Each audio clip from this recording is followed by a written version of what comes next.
بسم الله الرحمن الرحيم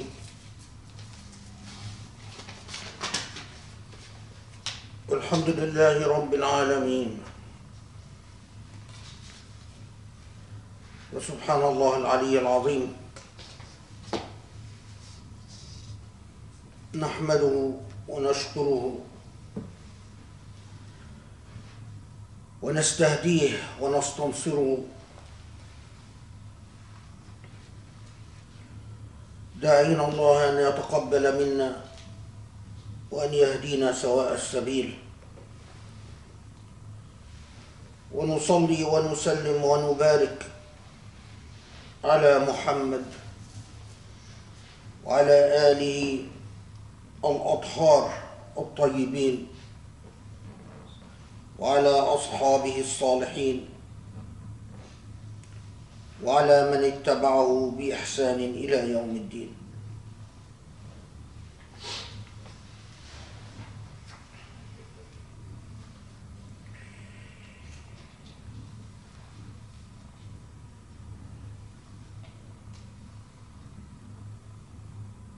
Today, the day right after Eid al-Fitr,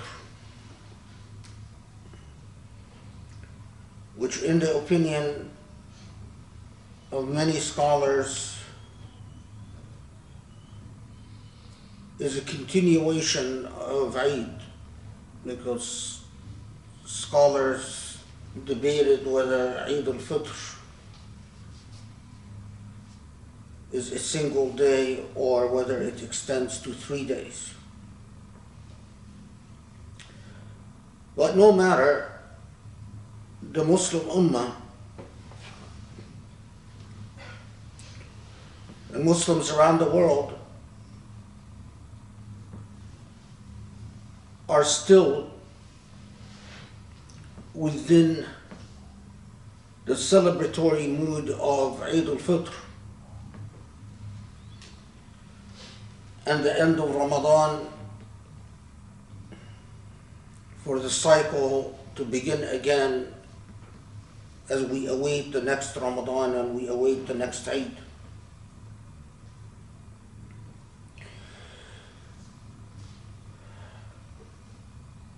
But what should preoccupy the minds and conscience of Muslims around the world is what is taking place in Palestine.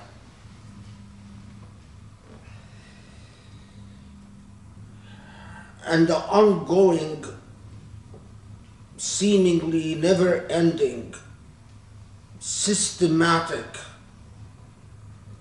dehumanization and subjugation of the Palestinian people,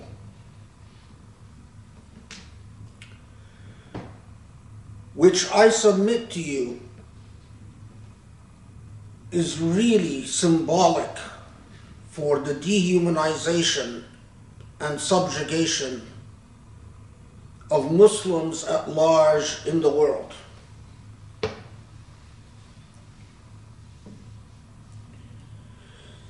Since the 20th century, and since the rise of the Zionist movement, and since the Zionist movement founded the State of Israel, the way that Europe and the United States relates to the Muslim world is largely through the prism of Zionism and the state that Zionism founded in Palestine.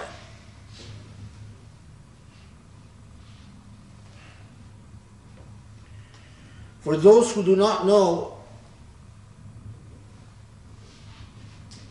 books and newspapers and journals all around the Western world celebrated when Israel was founded, using the language and symbolism of the return of the Crusades and dreamt of the day that Jerusalem would return to Latin Christianity. And in 1967, again, the historical record is undeniable that all over the Western world, the symbolism and language was that Jerusalem has returned to the West.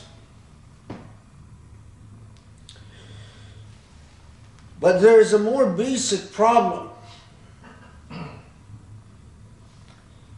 and that the language and the symbolism and the epistemology by which the world has related to Muslims and to Islam, whether that language speaks about fundamentalism, or speaks about militancy, or speaks about extremism, or speaks about jihadism, or political Islam, or whatever the language used to describe and construct the Muslim reality,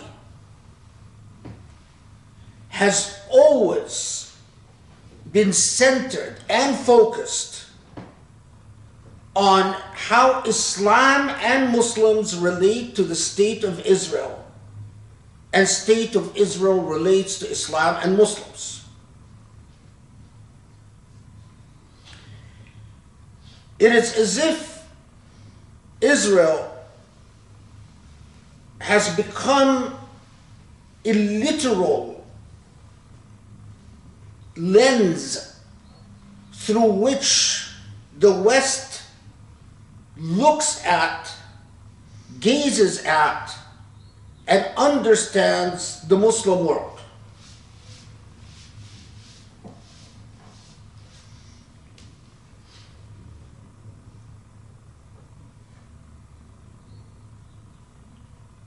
It goes well beyond anything you could imagine.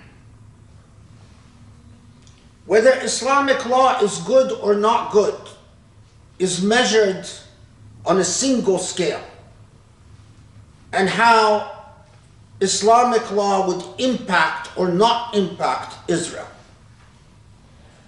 Whether the theology of jihad or Dar al-Islam or Dar al-Harb, the abode of peace, abode of war, abode of whatever, is good or bad is measured along a single scale. Whether we should support the Kurdish nationalist movement, or Armenian nationalism, or Hindu nationalism in India, or Ethiopian nationalistic aspirations to even build a dam on the Nile River, is measured according to how we or the West understands what is healthy for the State of Israel and what is unhealthy for the State of Israel.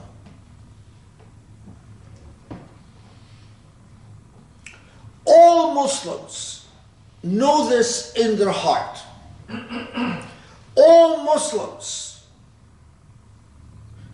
who have ever applied for a visa to visit a Western country, or who worked in a Western country, or who attended a school in a Western country, know this to be true. It often feels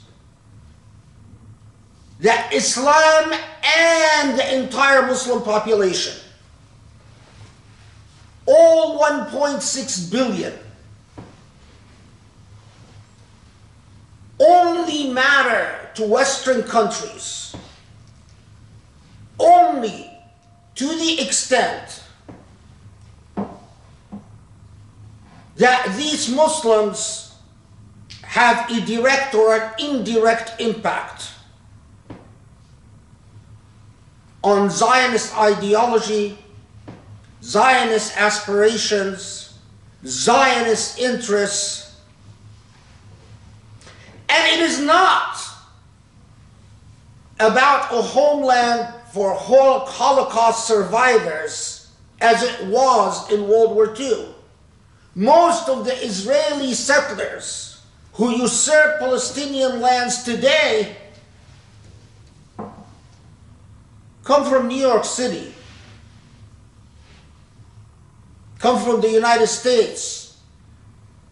They maintain their American citizenship along their Israeli citizenship.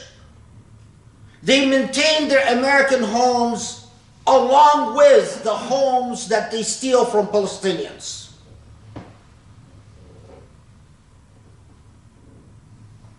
They always have a safeguard. They freely travel back and forth between the United States and Israel.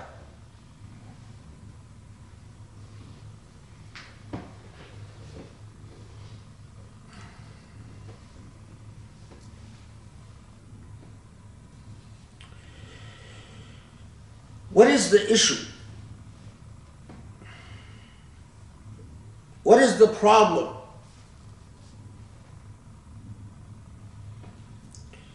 It is as if the West, after having defeated the Muslim Khilafah, and it is as if the West, after having destroyed the institution of Khilafah, and it is as if the West, after having fought all democratic initiatives in the post-colonial Muslim reality, as well as all nationalistic initiatives in the post-colonial Muslim reality, it is as if the West found it too complicated to deal with the Muslim world, to think of the Muslim world, to learn about the Muslim world, to understand the Muslim world. And so they created a highly artificial way of seeing and understanding and dealing with the Muslim world. And that's the Israeli prism. Do you think it is a coincidence that the institutions of Islamophobia are funded either by Zionists or Christians who feel extremely strongly about the state of Israel? Do you think it's a coincidence that all the think tanks that talk about political Islam and that theorize about what is needed to bring an end to Muslim militancy and extremism and jihadism are anchored in an ideological outlook that is sympathetic towards the state of Israel? If you removed those who feel strongly, Christian or Jewish, about the state of Israel from the game,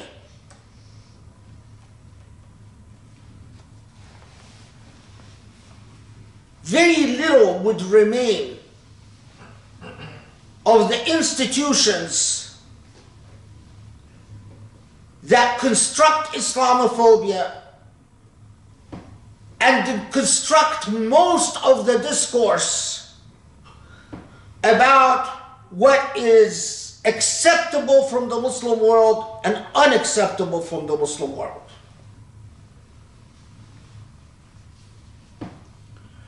Again, I underscore that all Muslims, regardless of their political orientation, who have ever applied for a visa, or who have ever visited the West, or who have ever studied in the West, know this to be true. All of us have experienced it. All of us have lived it.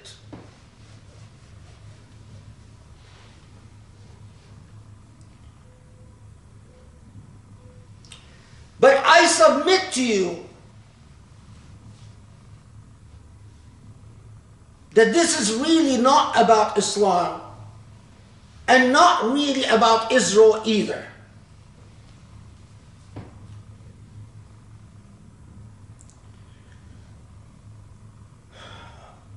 When European settlers colonized the United States and destroyed the cultures of Native Americans, the reason they could not see Native suffering, they could not understand Native claims about self-determination and their own rights, was because of racial reasons. Because natives looked different, and so they were less human. When the Spaniards colonized South America, or most of South America, and the Portuguese colonized the rest, the reason they eradicated the native language and native cultures and saw absolutely no legitimate claims to the native inhabitants of the land was again because of racial reasons. The West refuses to introspectively understand its own racism towards Muslims, not since the beginning of colonialism, but indeed since the beginning of the Islamic message.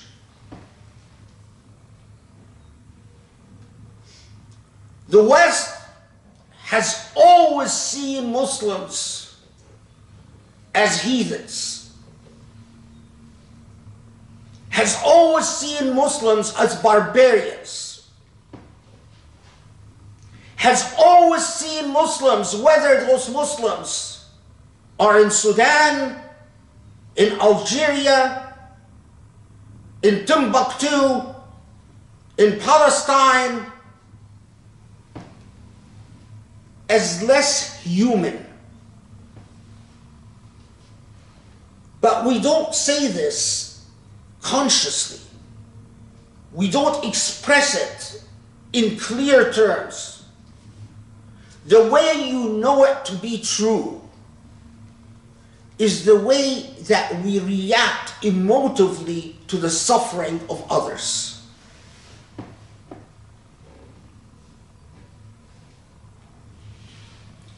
So as we speak, Israel once again is pounding Gaza. But not just Gaza.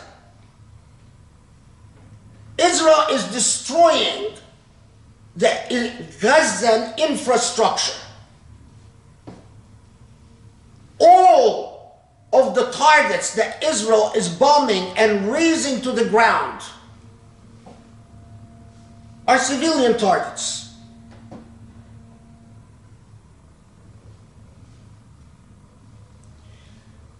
At the same time, Israel is cracking down on Palestinians who are protesting all over Israel and all over occupied Palestine. Right before the khutbah, new news of this person shot and killed, this person arrested, this place burned, this place destroyed.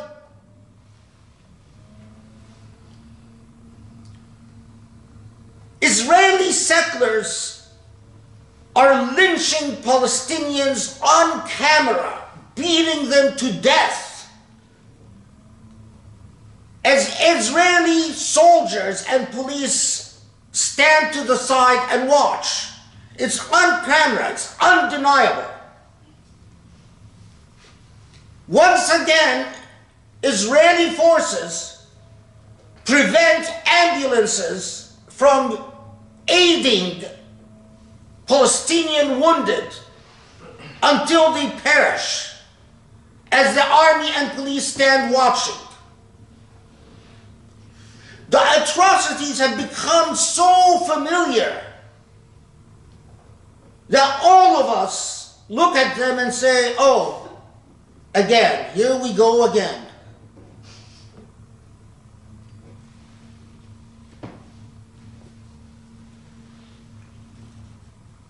Well over 1,000 Palestinians have already been killed in Gaza.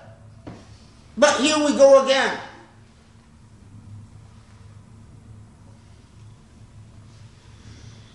But here's the thing.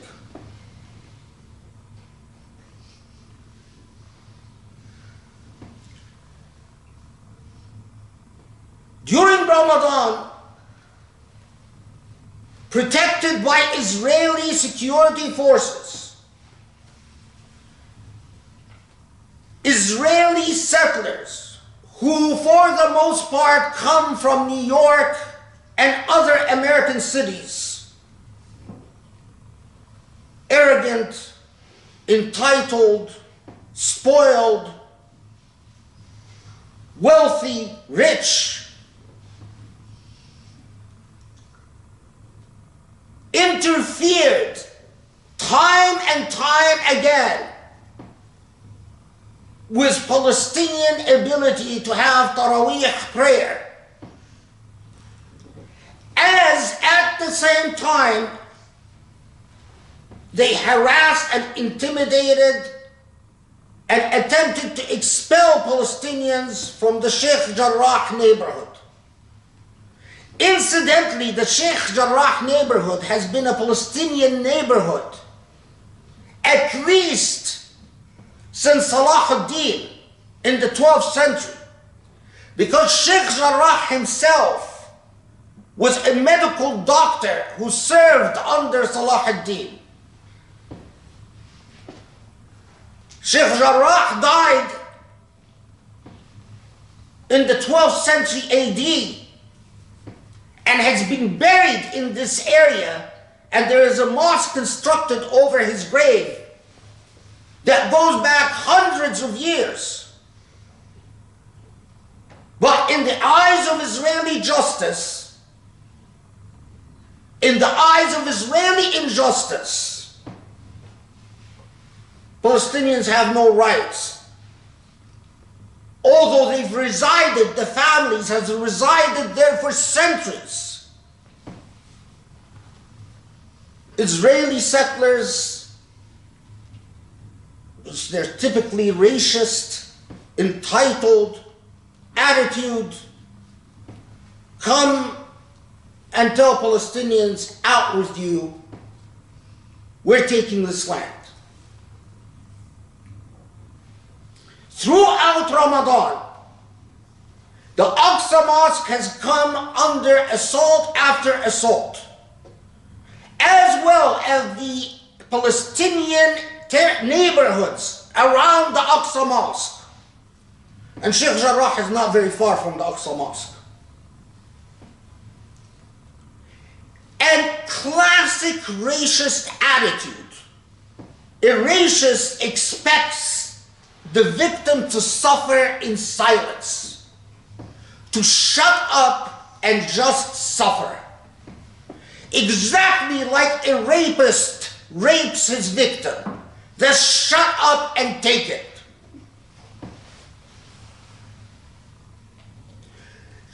you understand, when we say Israelis intervened with the Aqsa Mosque, just so you understand what that means, it includes Israelis every time,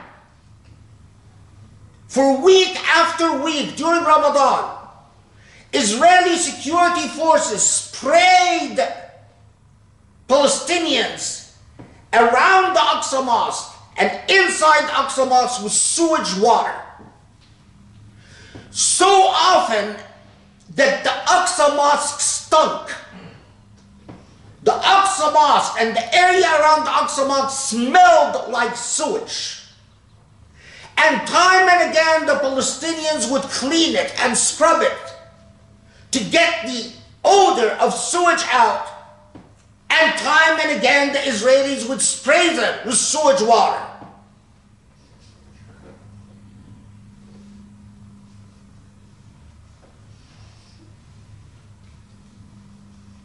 Incidentally, there is an Israeli court that ruled that the use of sewage water against protesters is illegal.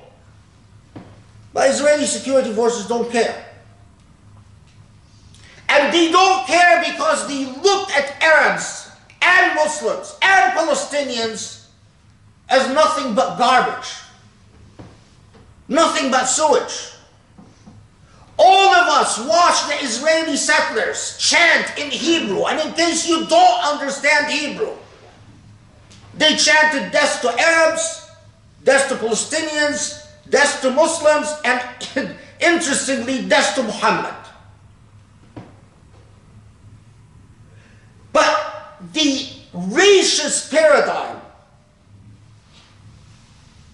is that all of that is seen as an aberration of excess. If it's done by Arabs or Palestinians or Muslims, it is seen as a symptom of a deep malady in the consciousness of Muslims and Arabs and Palestinians. But if it's done by Israelis, it's seen as an aberration of an excess of zeal. That's the nature of racism. The nature of racism is that you are not alarmed by what your own people do, but you are deeply threatened by what the other does. After the Israelis consistently and systematically violated the Aqsa Mosque and Israeli and Palestinian neighborhoods. Why? Because Netanyahu is confronting a lot of political problems and he wants an out. And like a classic racist, beat upon the disempowered and weak. Because they don't count, they don't matter. And they're expected to suffer in silence, to shut up and take it. Predictably,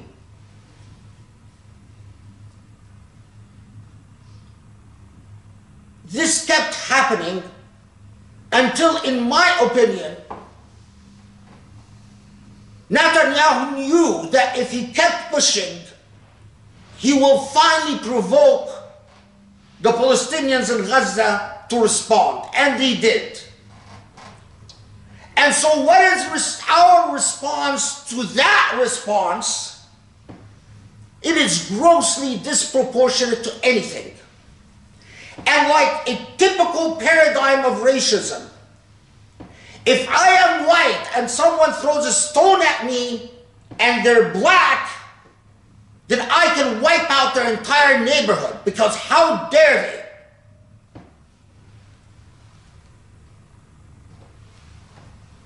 Gaza doesn't have airplanes, doesn't have tanks, doesn't have armored vehicles, doesn't have artillery, doesn't have electronics, doesn't have radar. But it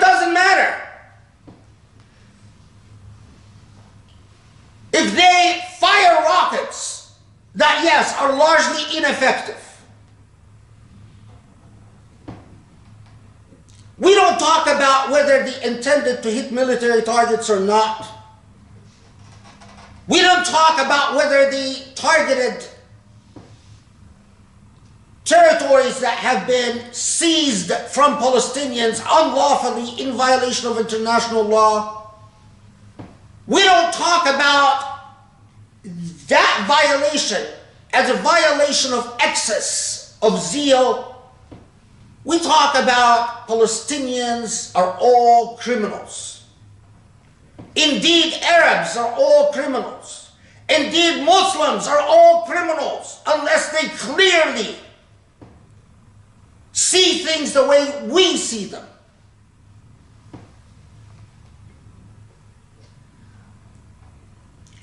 So the response, classic, grossly disproportionate. Night and day bombardment by weaponry that far outweigh anything that the Palestinians could direct at the Israelis.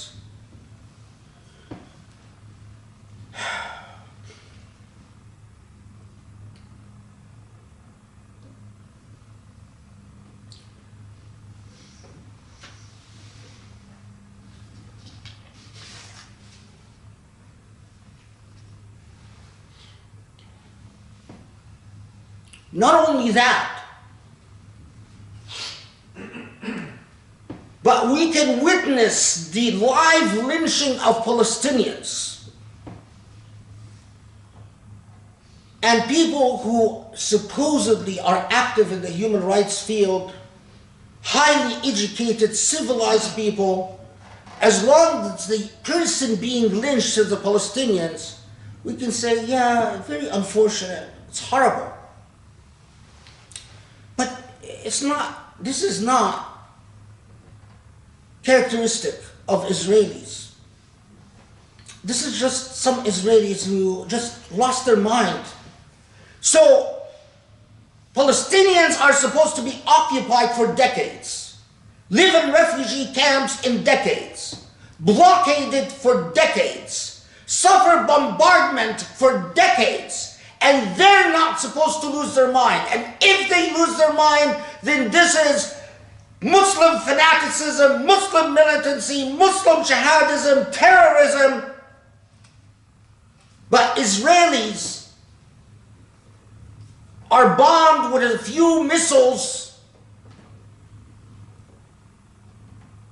and it is understandable if they lose their mind and lynch a defenseless Palestinian who stopped at a traffic light and beat that Palestinian to death.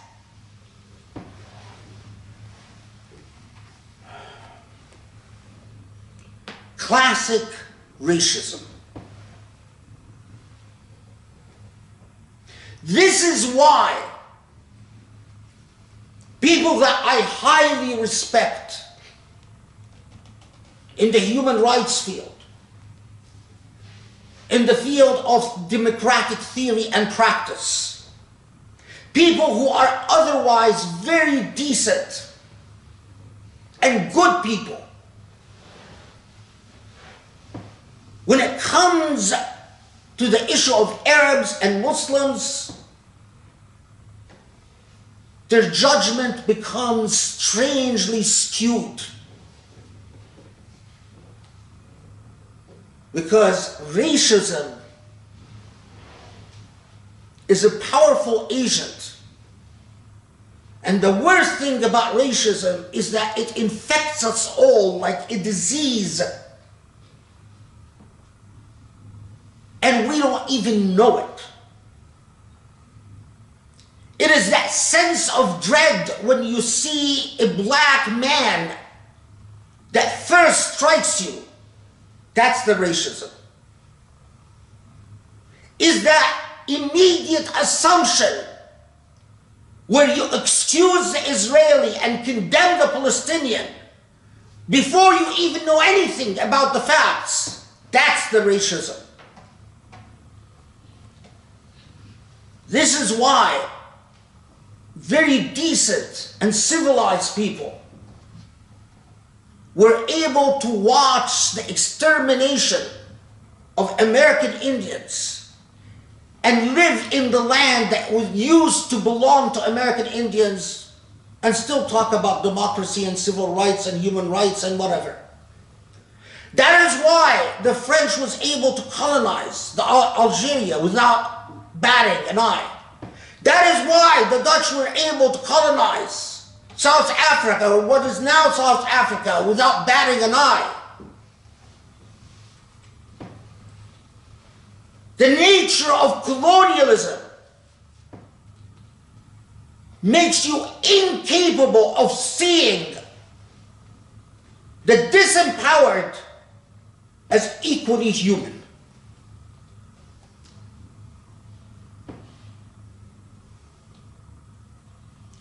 For all of you Muslims who are watching this again and puzzling, how can it be that people that we respect so much, and we go to them and say, look at what's happening, this is wrong. How can it be that they suddenly act like people we don't respect? They don't listen, they don't understand, they don't think. What you're experiencing, in one word, is racism. Whether you know it or whether they know it. Allah yastajib lakum. Bismillah ar-Rahman ar-Rahim. Alhamdulillahi Rabbil Alameen. Wassalatu wassalam ala Muhammad wa ala alihi wa ashabihi.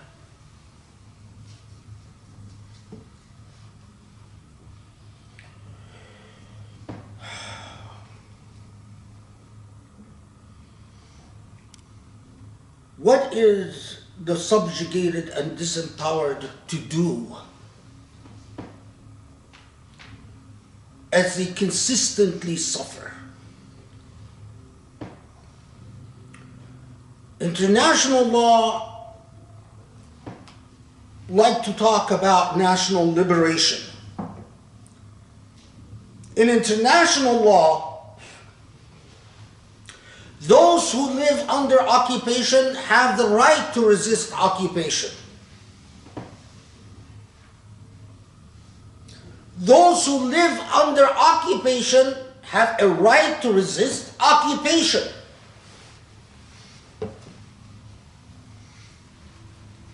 But the international law that the West authored and invented and constructed is also the international law that today we ignore for the sake of Israel. And we've ignored for a long time. We don't recognize a right to self-determination for the Palestinian people. We don't recognize the right to national liberation. We don't recognize the right of occupied people to resist occupation. We don't recognize any of that. We recognize the right of Israelis to defend themselves, but we don't recognize the right of Palestinians to defend themselves. Well, what are Palestinians do when they suffer? When they try to pray in the Aqsa Mosque and find that Israeli settlers are violating the sanctity of the mosque, burning the trees around the mosque and destroying the glass and storming the mosque, what are they supposed to do? Resort to Israeli courts. So your persecutor becomes your judge. And if you talk to any Israel supporter, they'll tell you, well, they should resort to Israeli courts. And you tell them, in what world do you go to your persecutor to vindicate your rights? And they look at you and say, well, because Israel has a system of justice. What they don't tell you is And we know that you Muslims, you Arab, you Palestinians don't understand justice. And whatever measly justice we throw your way, you should be happy with it. Because even our injustice compared to your barbarism is justice. Even our injustice compared to your barbarism as Arabs, as Muslims, as Palestinians is justice. Why? Because we're a superior race. This is what they don't even dare tell themselves. So what are Palestinians supposed to do?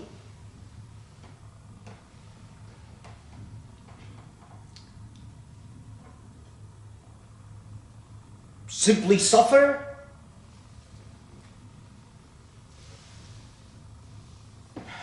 But I would be remiss if I don't talk about something in addition to this.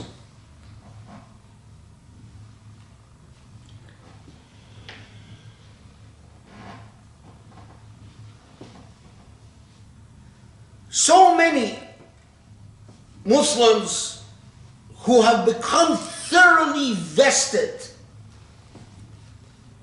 in the life of privilege that is offered by the superior race in the world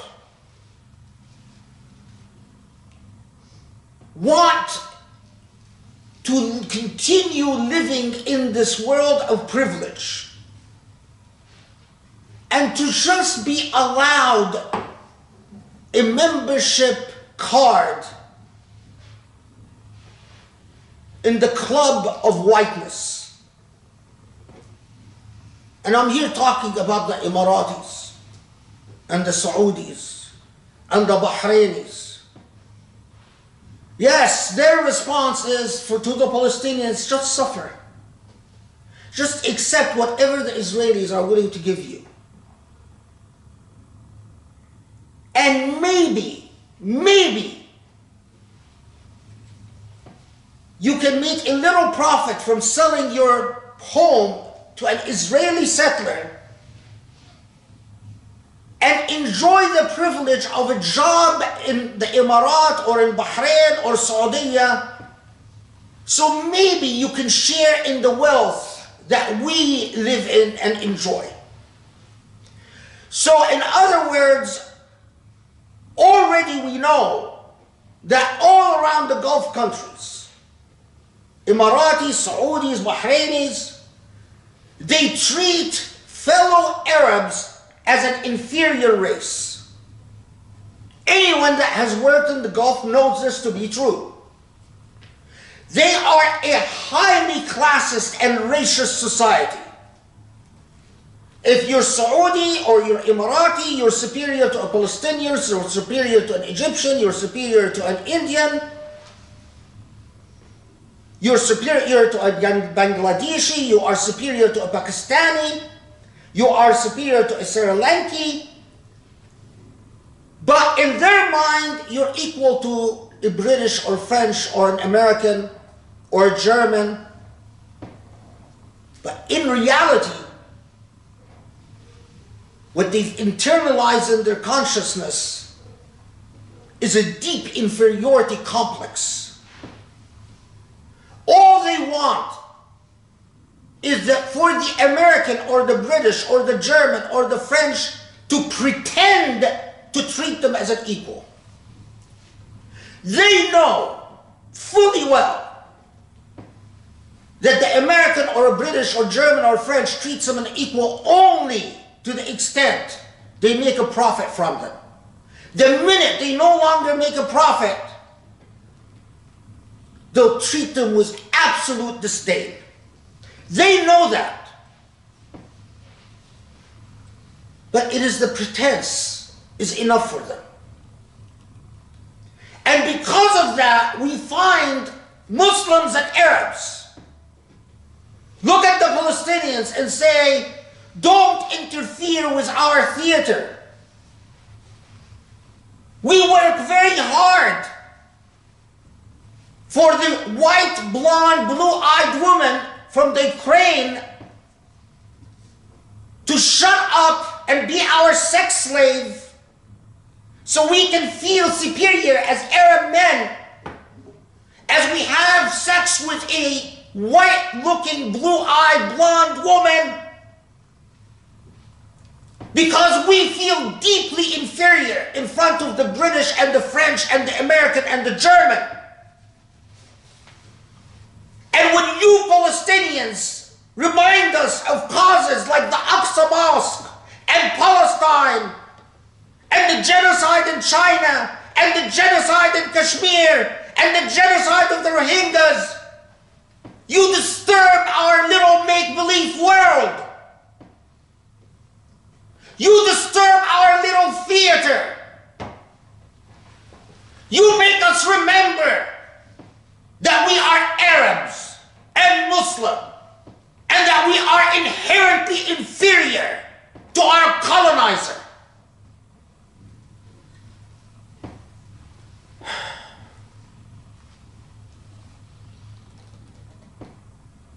So in the midst of this sickening, disgusting,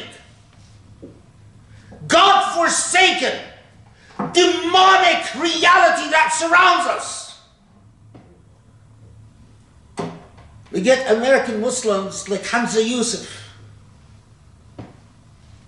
condemns the violence and calls for peace. Really? You see no oppressor and oppressed? You don't see a clear aggressor and aggressed against? You think that these neutral terms are going to vindicate you before God in the hereafter? You are as much of a racist, sir, like the whites who colonized the Muslim world. And the whites that look down upon the Arab and dark-skinned, whether you recognize it or not.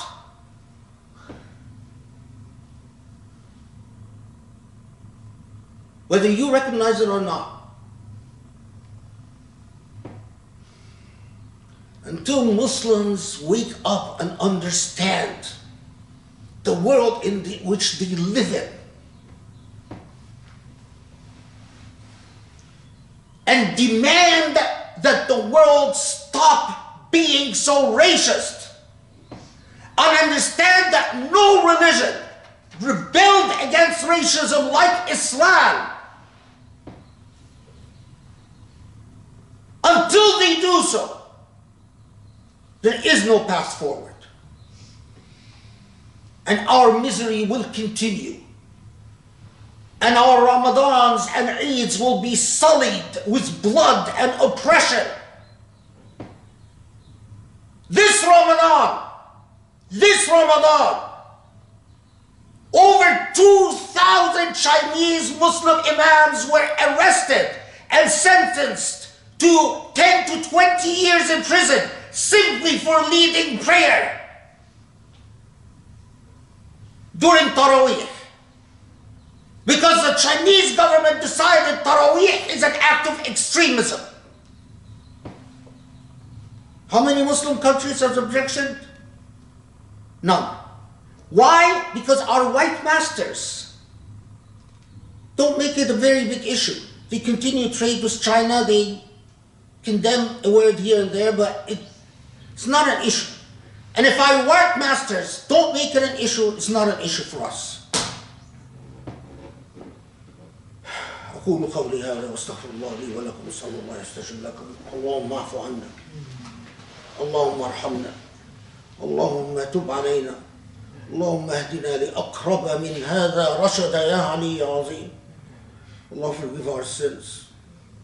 Allah forgive our sins and grant us this and guide us to the straight path and allow us to be better human beings, to fight racism and to fight oppression and to be ethical, moral, virtuous human beings, leading the world in virtue and righteousness and beauty. Ya Ali Ya Azim.